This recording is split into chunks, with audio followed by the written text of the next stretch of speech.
Hello and welcome to another episode of SuperConnectivity Conspiracy Edition. Dun dun dun.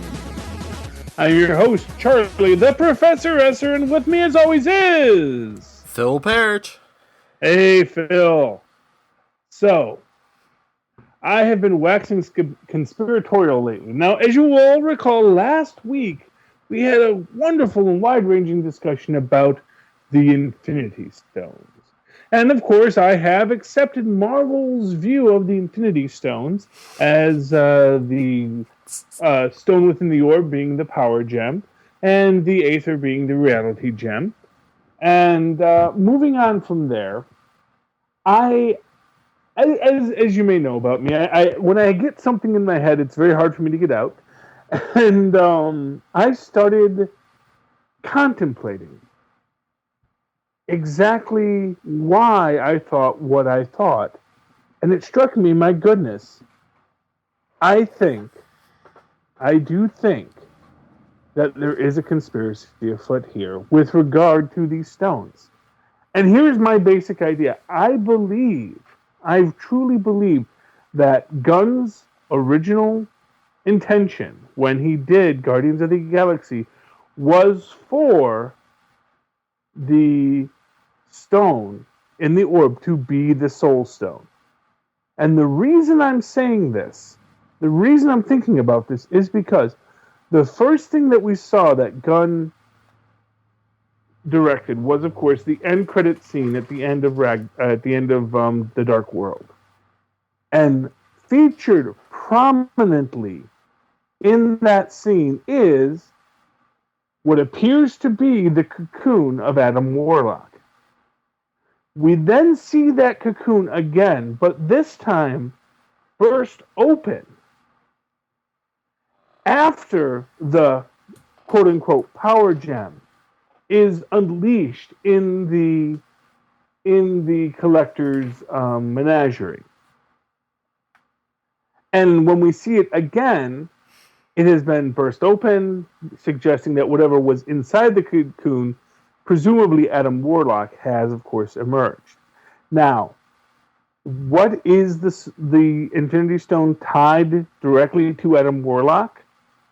Of course, it is the Soul Stone. So, based on this hint, this is basically the conspiracy that I kind of feel has occurred. And we did touch on this a bit last week, but I'm really kind of calling it out now, because it seems to me that, and here's basically my thinking. My thinking is that Marvel never intended to name any of the stones. I think they were going to leave it all kind of ambiguous. They weren't going to say this is this stone, this was the that stone. And you were just supposed to sort of, oh yeah, I guess that's this stone because it's doing this. You know, that's sort of how we figured out what the Space Stone and the Mind Stone were. You were just supposed to say, oh, okay. But they weren't going to hard define any of the stones. But my guess is that because here's the thing. When you go to a censor, you don't go to the censor early in production. You go after your film is done. And when you approach them after the film is done, then you've got to explain what you have. And if this censor says, we don't like this, then you can't undo what you've already did. You have to cut or edit or repurpose it. Now, as we said last week, the Chinese market is particularly sensitive to the idea of mysticism. There is no mysticism in China. That is something that is not allowed within their productions.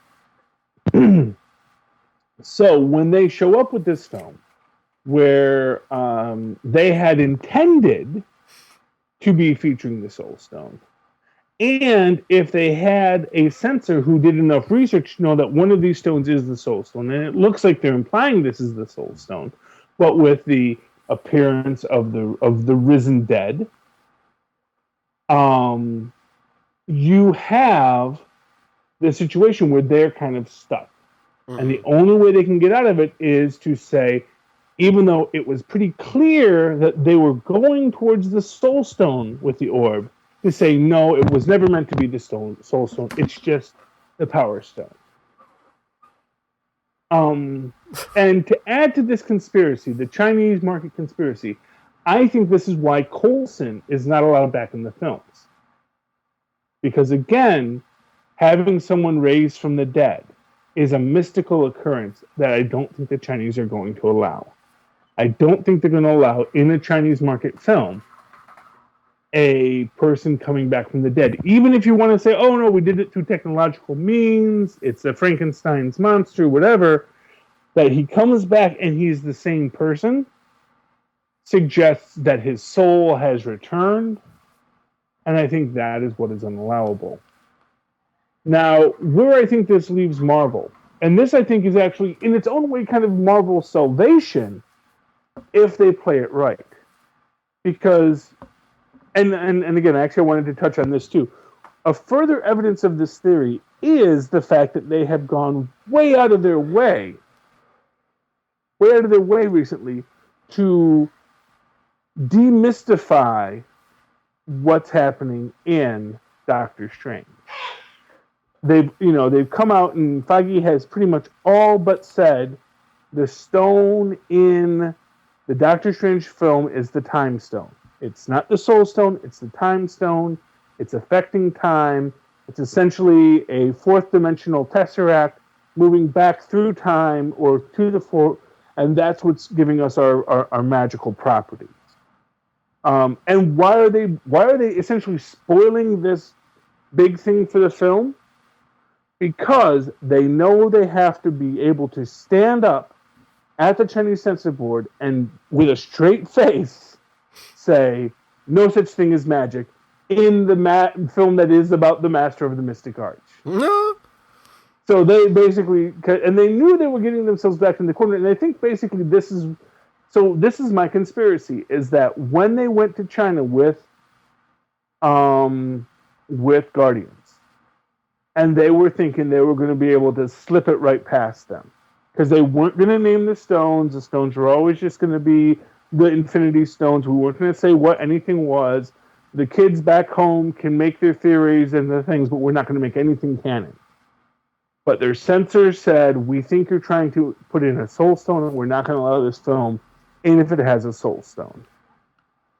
And so they had to pull it back. And then when they got to Doctor Strange, knowing what a difficult sell this is going to be, they're already spoiling it. They're saying, it's not the soul stone. Because everyone would say, oh, it'll be the soul stone in Doctor Strange. No, it's not. It's the time stone. The time, science, tangible ideas, reality alteration within a temporal paradox. That is what this stone does. This is the time stone that we are bringing into this universe. So they're going to go out right now, early, because they have to build that groundwork so that when they go to the censors in China, they can say, no. See, we've been saying for years, this isn't really magic. This isn't really mysticism. This is cross-dimensional quantum physics dealing with the time, a time manipulation. And this is where Marvel actually saves itself. You have the Soul Stone. Now, I had suggested, well, maybe they'll show the Soul Stone in the Netflix or something like that. And to that extent, I'll give you this much. When Netflix had its recent worldwide expansion, the big blank spot in the Netflix expansion is the country of China.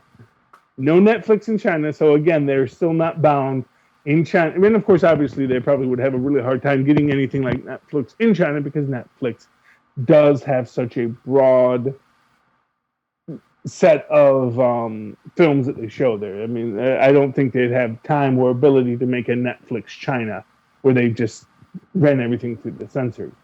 But it's a big empty thing. But I said that maybe they could introduce the Soul Stone in China, but then I realized they don't have to ever introduce the Soul Stone. And this goes back to my old theory, which was, does Thanos already have an Infinity Stone? And this is the thing. Thanos gives Loki the Mind Gem in Avengers. with the idea that he's going to be able to bring back the space gem. Because Thanos knows about these stones. So I don't think Thanos has the mind gem and doesn't know what it is. Thanos is aware of what he's dealing with. And that's why he's sending these people to bring these things to him. And he was willing to give Loki the Mind Stone, knowing that the Mind Stone could interact with the Space Stone to open the porthole to allow him to conquer the world. Because really, the conquering the world was secondary to Thanos. That's why, I'll conquer the world, and then you can rule the world, whatever's left of it. That's fine. I'll give you an army, you rule your world, that's fine. I want the Tesseract. That's what Thanos wants. But the question is why would you, if you only had one Infinity Stone, give it to Loki? And the answer is because he didn't have just one. He had two. If you had another Infinity Stone, giving the Mind Stone to Loki to let him to gain the extra stone of the Space Stone, that makes sense. That would get you to 3 stones halfway there at the cost of 1 stone temporarily to Loki. Now, of course, this has been my theory that Loki, smart guy that he is,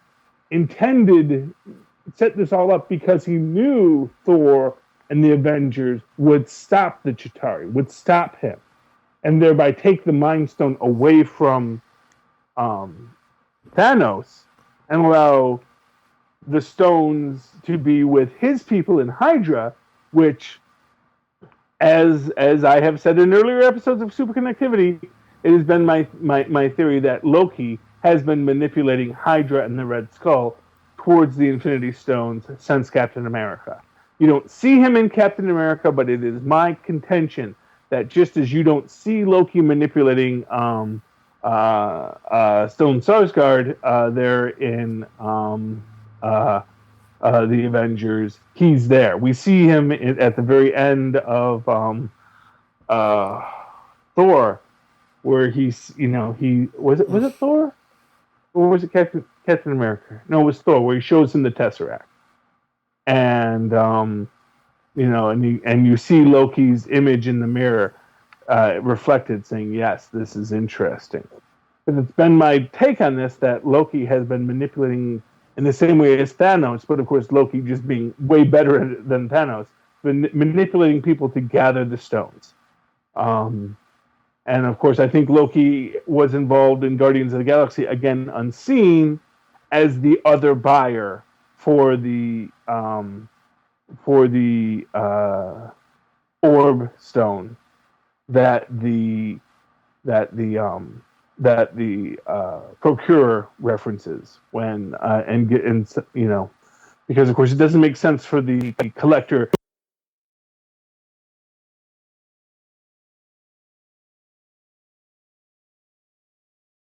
and everyone else to collect this stone and Gamora to collect the stone. So someone has to be working for someone else, and I think that someone else was Loki. And I think that Loki's intention was to get the stone put somewhere safe so that when he was ready to go get it, he can sneak in and take it. Because one thing we know about Loki, he can go anywhere he wants. That's the yeah. I was gonna say I buy the whole Loki thing, but I don't know about Thanos. Thanos doesn't seem like the whole subterfuge kind of guy. Thanos seems more like the stomp on the ants kind of guy. So no. Thanos isn't using subterfuge. That's the point, and that's why Thanos is getting played by Loki, because Loki took the scepter, and then oops, my big brother took the scepter from me. How could I have been so foolish? And then, as Odin sends his brother with the ether to the collector to hold on to that Infinity Stone, because he knows then the collector is going to dig up the next one. And he just has to follow the leads, That's what I'm saying. So Loki is playing a much higher level. And then, one second. The idea is that Loki is playing this multi-dimensional game of chess, and Thanos is just getting played because Thanos is just, I'm big and strong and mean, and I'm going to smash my way through. And of course, smashing, doesn't get you very far when you're up against a Hulk. But the idea is that you have this stone that Marvel can't reveal in a film in the Chinese market. But what if you don't have to reveal it? And the way you don't reveal it is you say Thanos already has one stone in his gauntlet. That Thanos had gathered together one stone already, being the stone of whose name we shall not speak, in China anyway, and that's already in his gauntlet. So he already has the one, and that explains why he gave Loki, let Loki hold on to the Mind Stone, because of course he could let Loki hold on to the Mind Stone because he knew he already had one other stone in reserve, so he didn't have to worry about Loki trying to be all magic at him. And he knew that he'd get the stone back and the Tesseract once Loki conquered the world, bringing Thanos, halfway to a complete Infinity Gauntlet. Of course, he did not realize that Loki has an Infinity Gauntlet in Odin's treasure room as well.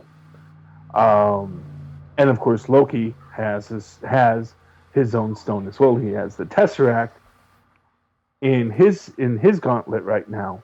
Plus, he knows where the ether is, and he knows where the orb is. And of course, a quiet mystic sneaking in, easier to sneak past guards, as Loki is wont to do, as he did in the Thor film, without difficulty. Would be easy for him to sneak in and steal the stones that are out there as well.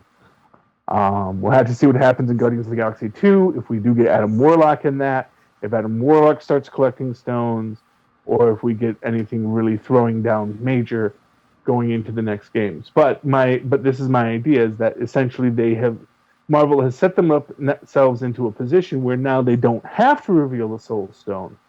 They're going to argue that the stones that have shown are not mystical, and that in Doctor Strange, it is not a mystical stone either. It is simply a science stone, the Time Stone. There are no souls to be seen. And then when Thanos shows that he has a stone already in his glove, they don't have to say what that stone does. And because they don't have to say what that stone does, they can have that stone there without it being the Soul Stone. And that is my grand conspiracy for the MCU right now. See, I was gonna say, I think you're either completely right or you just can't admit you were wrong. I think it's a little from column A, a little from column B. No, I mean, hey, I could be wrong, and I've been wrong before. I'm more than happy to admit it, and I've always been happy with what Marvel has shown me.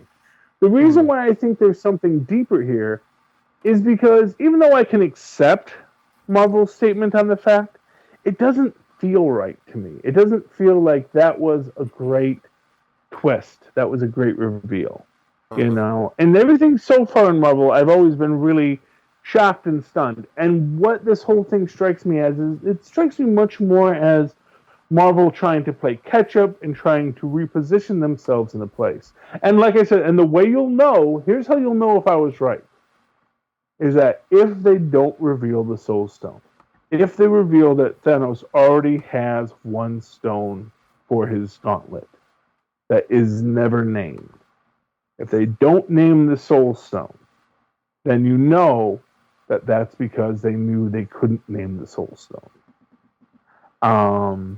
And like I said, it's going to be interesting to see how Doctor Strange plays out. But like I said, the fact that they're really actively spoiling Doctor Strange at this point with the idea of the Time Stone, that the only reason why they're going to step up and say actively the stone in the Eye of Agamotto is the Time Stone is because they need to prepare themselves to argue this case before the Chinese market, that Doctor Strange, even though it's the master of the mystic arts, is not about mysticism. And that is the conflict of the modern film industry. I'm surprised they could get the Force in. But then again, you know what? Just to say, I think that maybe was why they emphasized the midichlorians in the first episode of of Star Wars, because they said when we get this to the Chinese market, we can't have the Force be magical. It has to have some kind of roots in something else. And so they came up with this. Well, although that's not where midichlorians were first mentioned, midichlorians actually predate that. It was actually mentioned in and I forget which book it was, but there was another book that actually mentioned the midichlorians. It was one of the novelizations, I believe, before that. And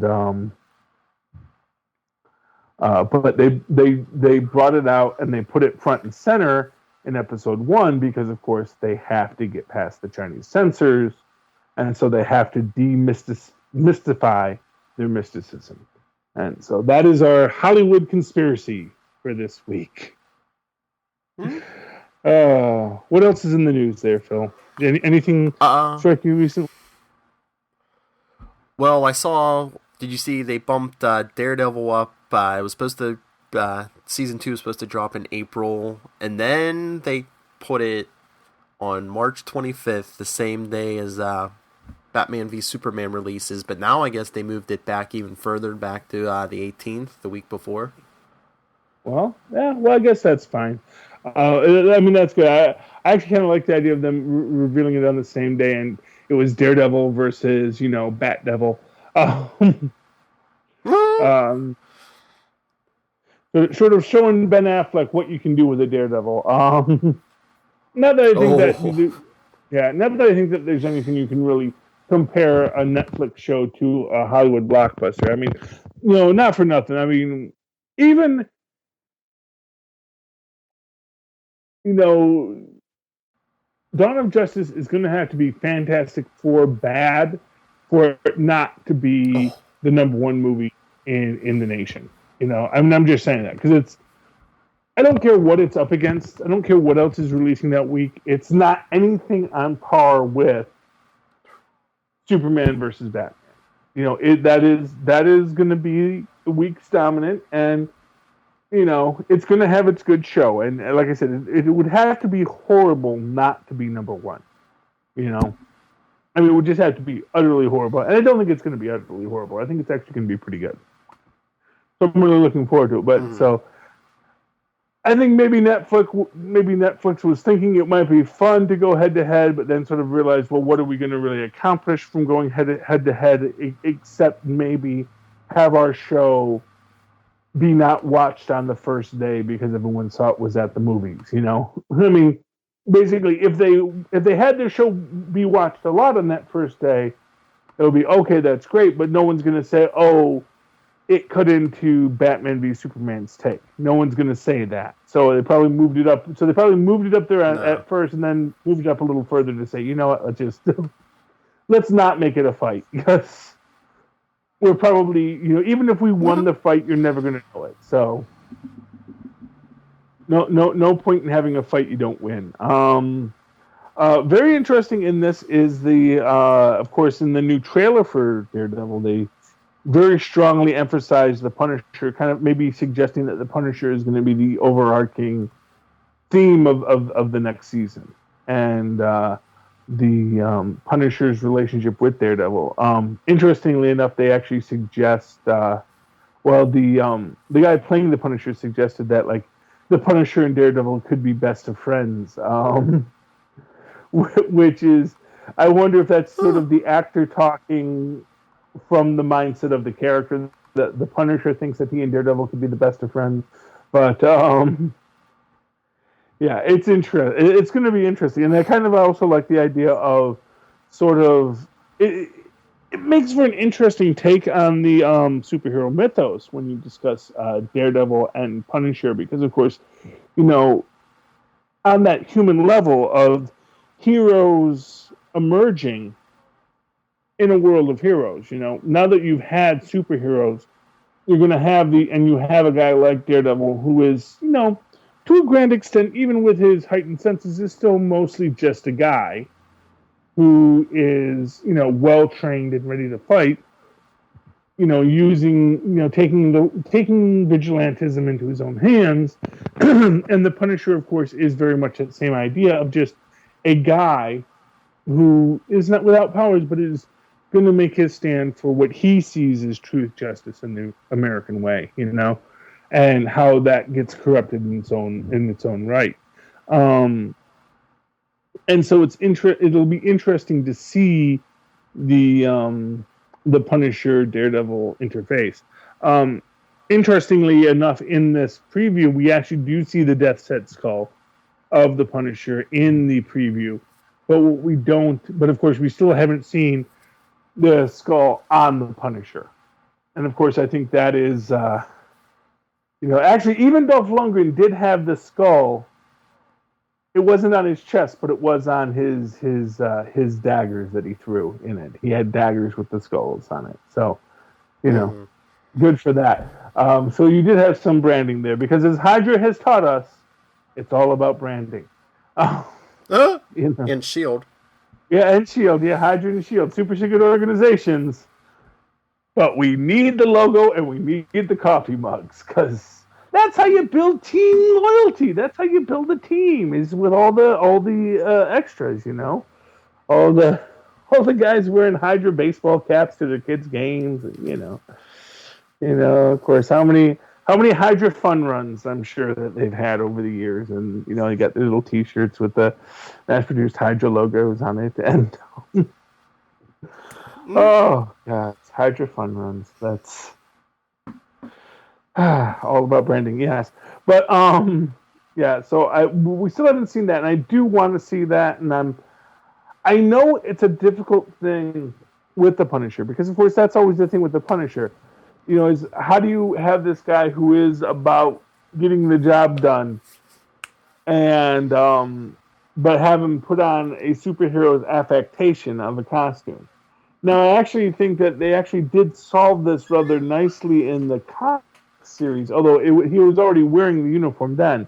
But they actually did have him be sort of funded by a group for a brief period of like-minded individuals, and it would be a nice thing if they're the ones who give him the uniform when he meets this group of like-minded individuals, perhaps Hydra-affiliated. And of course, he rebels against that, yada, yada, yada. But it would be very interesting to see how they're going to, it was a lot of work to get Daredevil into a superhero costume, too. So it'll be nice to see how they work, how hard they have to work to get Daredevil into one, Although we could also just have him putting on a costume because of Daredevil, because that is where they're at. That's what the world has, that's what the world has become, is a world of superheroes. So that would be interesting too. But yes, Daredevil is certainly coming up. And what else is in the... Oh, of course, big news coming up is this month premieres Agent Carter. And we have certainly had a lot of wild speculation about Agent Carter. We still don't know exactly where we're going with it. We know that Whitney Frost's in it. We know that the Maggie is in it. We know that there is a rogue scientist in it. We still don't know much more about it yet. And it's always interesting with a show like this is how much they're going to play close to their vest, because I don't even think we saw that Daddy Underwood wasn't even portrayed much in it until we didn't know that she was going to be a proto Black Widow. Although we do know that Daddy Underwood's coming back, so that's going to be fun. I'm looking very forward to seeing what Daddy Underwood becomes in this story. As our anti-Agent Carter. Yes, there's a lot of good shows out there right now.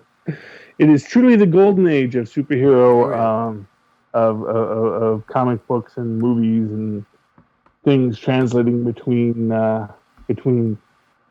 genres. And speaking of translating between genres, well, you know what I heard today? Yes, what did you hear? Sorry about the Agent Carter thing.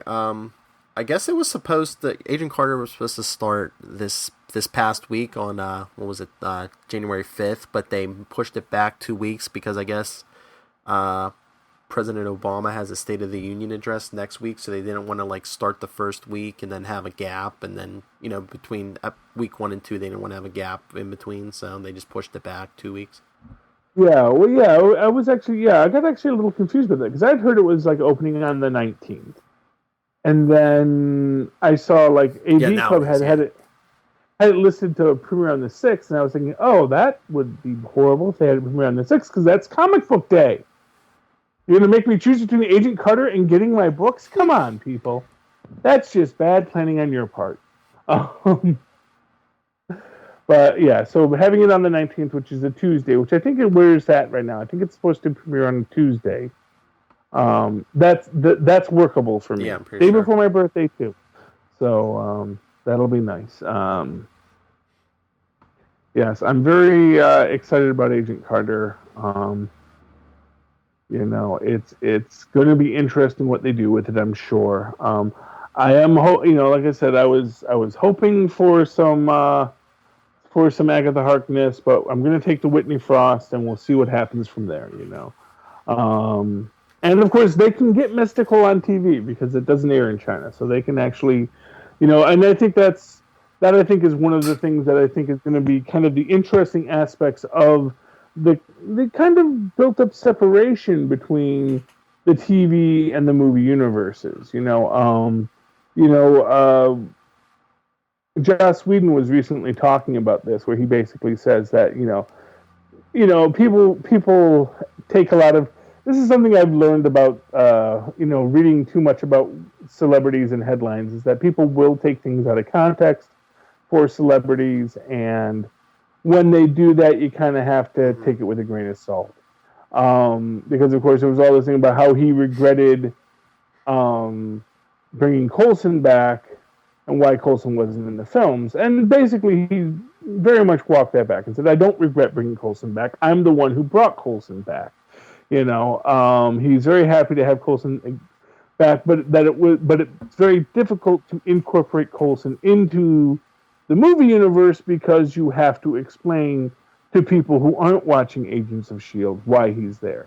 And as he said, it's not like I didn't have 12 other characters to introduce in Age of Ultron. It's not like I had a lot of free space to say, oh, and by the way, this guy who was dead the last time, now he's not dead. So that makes perfect sense to me. And again, like I said, in my own conspiratorial thinking, I think that possibly the idea was that it was going. Not only is it going to be hard to explain, but that it might be hard to explain to the censors. So I do think that is an aspect of it as well. But because of that, you do have this interesting separation with the television series. Now, it is a downside because, as they said, that there have been ideas that they wanted to do in the television series that they had to walk back because they decided to do it in the movies instead. And they actually gave something specific where they wanted to introduce a concept or a character in the series, but then they realized that they couldn't introduce it there because it was being held for the movie. But I think that's where Agent Carter has kind of a free reign in the fact that it can really start pulling in some nice Golden Age heroes. It can bring in some Golden Age superheroes because those aren't going to be things that are being held out for the movies, because they are pre-movie.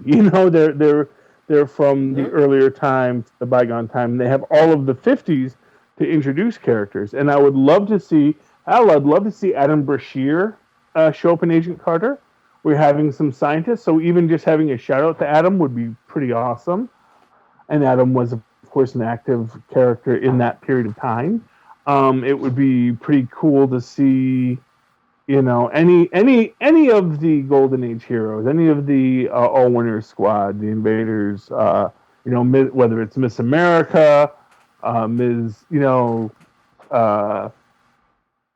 Miss Patriot, or eventually the Clairvoyant, or any of those characters. I'd love to see the Wizard. I'd love to see, I'd love to see some of the some of the Teen Commandos from Bucky and the Young Allies. That's what they were called, the Young Allies. I'd love to see some of the Young Allies in here. There's a lot of things that would be very interesting to explore. And of course, I've already suggested that how they could really do something fun and introduce Betsy Ross into the mix. Even Betsy Ross and the Patriot. You could even put in here's a concept for you for Marvel. You could put in Betsy Ross and Jeff Mace as sort of the Betsy Ross and Jeff Mace.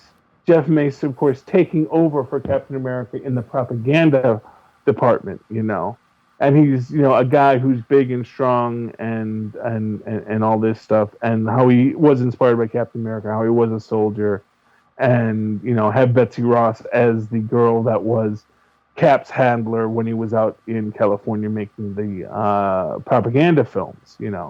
That would be pretty interesting. And like I said, I think that would be great if they actually explained that that's where the name the Howling Commandos came from. Was Cap's movie that we see him shooting in Captain America: The First Avenger is Captain America and the Howling Commandos, and so they use that term for when Cap actually creates his group of commandos. I think that would be pretty awesome as well.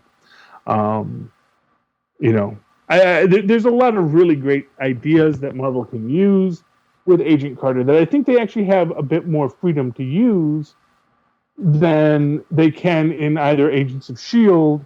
or any of the Netflix series or anything else, because I think they have that freedom of being in the earlier era, To that extent, it's a little disappointing to have them bringing in Whitney Frost there, just because she is a modern character, and they're going to retro her into the past, which in and of itself isn't a problem, but it's like there's so many other great Golden Age villains, but I guess they want to have something that people in the modern comics world will recognize, perhaps. Not necessarily just making films for people that were fans of the obscure Golden Age heroes. Yeah. Oh, do you know who would be really cool to see in an Agent Carter series? Is the Angel. The first Angel, the one from Marvel Comics #1, who is sort of Marvel's first Batman. That would be kind of cool. And of course, what's interesting about the Angel... You know what else they could do if they brought Angel in? Yeah, the first Angel. Wasn't not he Warren the one... Worthington, but the other Angel. Yeah, I know who you're talking about, but wasn't that guy the one behind the Scourge program? You could introduce the idea of Scourge. Oh yes, which of course can tie into your Punisher concept in Netflix later. There's a lot of things you could do with this that would be really interesting, introducing the Angel, introducing the concept of the Scourge, introducing the Punisher, and then of course you have the Scourge program funneling into the Punisher giving him his costume and things like that. And of course, interesting tied to the Scourge is they were actually tied to Del Rusk and the Resurrected Red Skull, along with the Watchdogs and several other groups. So there's a lot of interesting characters they can bring into this. There's a lot of very interesting things that they can, and of course, Agent Carter is going to lead into Captain America: Winter Soldier, or not Winter Soldier, Captain America: Civil War. So, and then of course from there we're going to go into, Doctor Strange, and there is just so much interesting that we're really rapidly moving towards in the Marvel Universe right now. And exactly, I'm really loving that we've got some villains that we don't know who they are. And that, of course, is the interesting thing. We've got, and of course, I'm blanking on all their names, but we've got Watson from Sherlock in Civil War. And we don't know exactly who he is. There's been suggested that he could be Pete Wisdom, which would be a nice mysticism tie-in, but I think he's actually going to be a villain. And I've suggested that I think he would be a great Norman Osborn. Um, but whoever they're going to play him as, it's going to be interesting. I know that. I know it's going to. I know whatever they. I really am so excited for Civil War on a visceral level. I think that whatever they're going to do with that, it is going to be stellar. Um, uh, and it's exciting. Oh yeah. Yes. But beyond that, I do want to. Now I don't think I had seen The Force Awakens the last time we had spoke, but I have seen it, and one thing that I found very interesting about The Force Awakens was the decision to have one character throw a lot of temper tantrums. Do you know what I'm referring to there, Phil? Huh? Yeah. Oh yeah. Yeah, and I gotta say that was like the one thing that really kind of I love that film a lot. I really did. But when every time that character just sort of like "Roar!" and started smashing stuff, it was like, okay, yeah, I know, let the anger flow through you, but you know, dude, that's a lot of expensive equipment you're breaking there. So Hmm? maybe not the best use of your letting the anger flow through you. That's all I'm saying. It was a very odd choice there. Um, and it was very interesting because we did get a James Earl Jones cameo in this when just spoilers if you haven't seen the film yet. When Rey has her vision, you actually get this little, and this was what was interesting because you see Rey as a little girl, or what we assume is Rey as a little girl, and you hear Darth Vader's voice Hmm. saying, "Leave the girl." And you know, I found that interesting. One thing I was actually thinking was, what if Rey is Owen and Baruth's a kid? That maybe they had a kid, and then when the Luke was brought to them. But then I was thinking, but then if that doesn't work time wise because obviously you know she would be as old as Luke or older than Luke if she was Rey and Yeah. Barut's. But which still leaves it open. But it suggests that when Vader was around at some point when she was a little girl. Um, who knows? Or maybe she was born of the Force too, and she is the one to bring the balance of the Force, or some nonsense. I don't know. Um, but it is an interesting idea that um, Anakin's mother continued to live on after for a while. She did have Owen. Owen is Vader's brother, and it's always weird that those two never had much of an interaction. You know what I mean? It's Yeah. always been like one of these weird things in the Star Wars universe that Vader goes off and becomes a Jedi, and then years later comes back and says, "Oh yeah, my mom. Oh yeah, she went on. She had another kid who's a grown Huh? man now, who's me." And hey, Anakin, how you been? Nice of you to come back eventually to the planet that births you. Since you've been off Huh? Jediing it up out there with Obi-Wan. Um, Oh, you know what? You know what yeah. a interesting theory I heard who Ray's parent is. Is she someone said could she be a descendant of Obi-Wan? She could be. She could be. Although that's an interesting thing, and it's kind of like one of the difficult aspects of the Jedi canon is that Jedi apparently aren't supposed to have children. Yeah, I mean, unless could he have had children before he became a Jedi? I guess so, but then again, you have that age problem where it's like, okay, then she Or should unless be it's it. older than Luke. Yeah. Yeah, well, unless it's his granddaughter or Oh yeah, something like yeah. that. Yes, I mean, guess that's a possibility. But along those same lines, what might also be the case is what if she is Vader's daughter or the Emperor's daughter?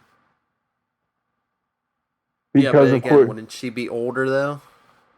no, Because because they've of been. course Vader. First, we don't know how many of Vader's parts survived. Okay, so it's entirely possible Vader was still, as Data is known to say, fully functional up until the point of his death. So it's entirely possible that in his, perhaps even in his desire to recreate the family he lost, um, found a way to procreate. Or the emperor could have had a concubine of some sort. He's an emperor. They have those. And we know that the dark side doesn't seem to be all worried about whether or not you're having relations with other people. In fact, I think the dark side at times is built upon the idea that you have to have relationships with other people and have to feel anger and jealousy and rage. And if you're always separating yourself from people, then you're not going to feel these things, and then you don't unleash the power of the dark side.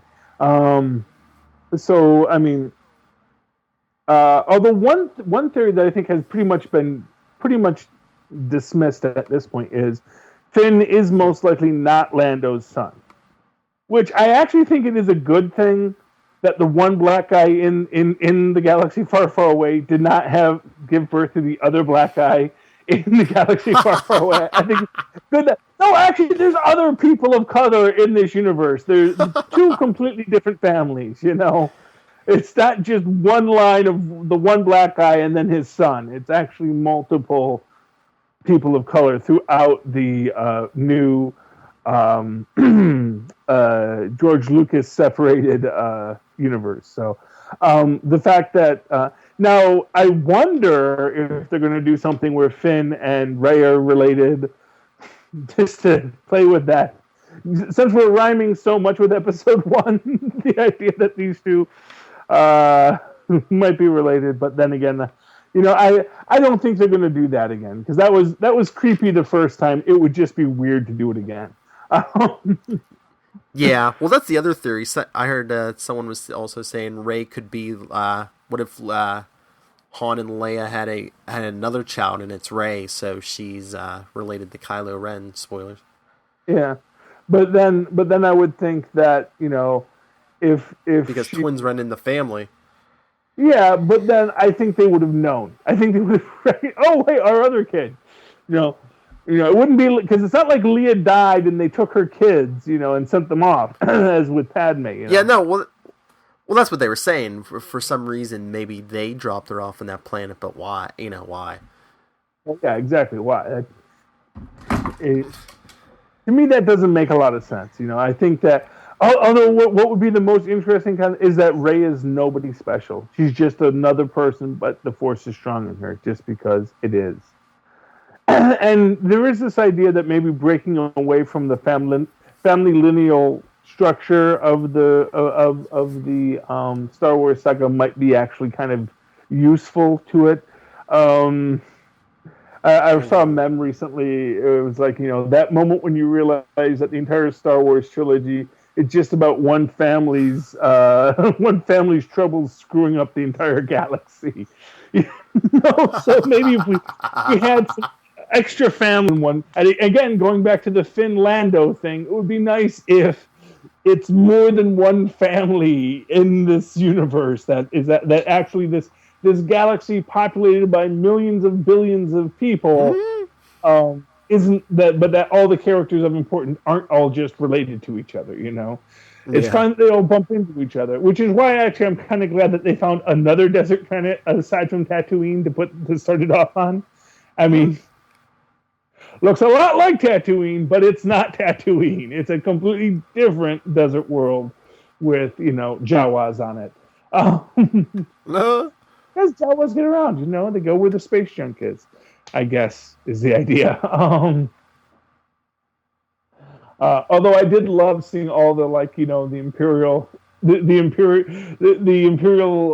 weapons graveyards out there, where they got like the old AT-AT walkers and things like that, just sort of derelict lying on the ground. That I thought that was a nice touch there. Um, part of me may wonder, you were like, what, did they have global warming on Hoth? What is this? Of course, who knows? Maybe Hoth has, well, no, Hoth was supposed to be an ice world, you know. I was thinking, well, it could have just been at the poles of Hoth, but the rest of Hoth was like this nice hot desert, you know. Global warming. Yeah. But yeah, I mean, Force Awakens was a really good film, and it does give us a lot of great mysteries going forward. And of course, we can talk about it because it's Marvel now. Yay! Yes. Now we just got to get Disney to buy back the rights to Conan, and the Marvel universe will be complete again. Yeah.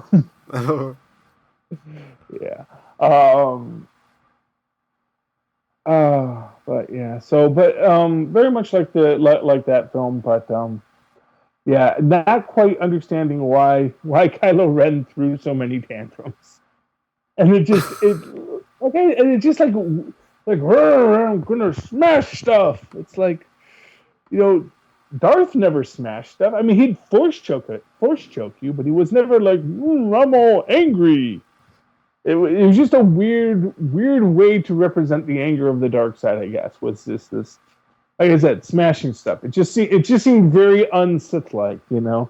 But what are you gonna do? And it would have been nice if he had actually been more directly communicating with the Force Ghost of Vader, which they actually did debate doing. They were actually thinking about getting Hayden Christensen to come back and be, you know, the dark side of Vader, communicating with him. That basically the Force Ghost from the, you know, of the old of Anakin would return, but that, unlike the positive Force Ghost we had previously seen, was actually a dark side Force Ghost. But then again, I also wonder if maybe that whole worry about the Chinese market was a play in that one, not having a Force Ghost in this. Yeah, it's interesting how the Chinese market maybe is influencing things in our films that we don't even realize. Again, because of their unique censors and mores. Yeah, it's a very interesting question. Okay, well, you know, I think we've connected a lot this week, Phil. Oh, did we want to mention our fan Nuno again? We had mentioned Nuno had written us another letter. We mentioned it on the All New Marvel Roundup, but for those who maybe aren't listening to the All New Marvel Roundup, I thought he raised an interesting question about why Quicksilver lost his powers if officially he wasn't a mutant. And of course, I thought a brilliant answer. Which, if you'd like to hear what that brilliant answer was, make sure you listen to the all new Marvel Roundup, all different Marvel Roundup previously in this week. And for those of you who are into no holds barred, blood and guts battle where no quarter is asked, no quarter is given, soon you will be able to listen to our one and only, so far, Marvel vs. DC podcast, where Charlie, the Professor Esser, battles his arch nemesis. She's been promoted to my arch nemesis, Lilith. She needs to give me what her middle nickname is. Yeah. Hellfire. So name like Lilith Hellfire. That's super villainy enough as it is. Oh, Lilith Hellfire. Dun, dun, dun. Yes, if you want to listen to the greatest battle you shall ever hear of two big nerds discussing nerdery with Phil Parrish as the ultimate arbiter, our own living tribunal, our own guardian of O, deciding who truly wins the day in our Marvel DC debate. Watch for that coming soon to a Southgate Media feed near you. Okay. Yes, from what I hear, it should be coming pretty soon. Yeah. So where can they find you on the podcasteries? Oh, not on the podcasteries. Well, actually on the podcasteries, and if they want to write to you. Well, I do Well, of course, I do All New Marvel Roundup and SuperConnectivity with you, but I do a bunch of DC podcasts. But the easiest way to get a hold of me, if you want to talk anything Marvel or DC, is to email me, nightwingpdp@gmail.com, or to get a hold of me on Twitter @nightwingpdp. And, of course, you can always write to me on the Twitters @Charlie&rsquo, CharlieEsser. Look for the 2 E's in the middle for quality.